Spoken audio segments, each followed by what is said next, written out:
schools hire more resource officers if they want them, and develop emergency preparedness plans. We will make sure mental health professionals know their options for reporting threats of violence, even as we acknowledge that someone with a mental illness is far more likely to be a victim of violent crime than the perpetrator.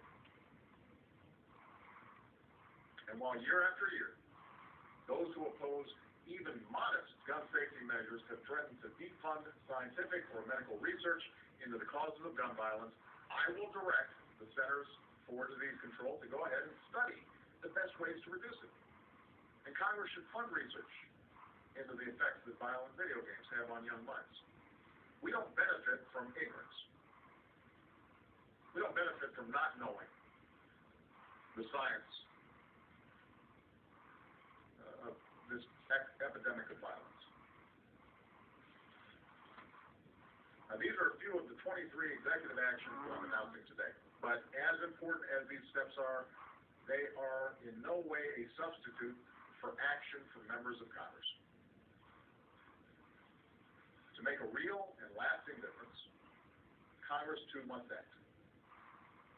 And Congress must act soon.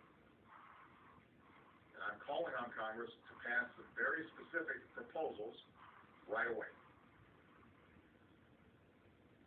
First, it's time for Congress to require a universal background check for anyone trying to buy a gun.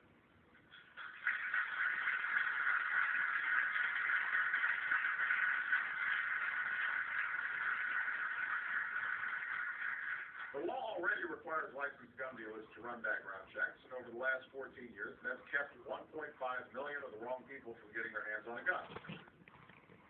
But it's hard to enforce that law when as many as 40% of all gun purchases are conducted without a background check.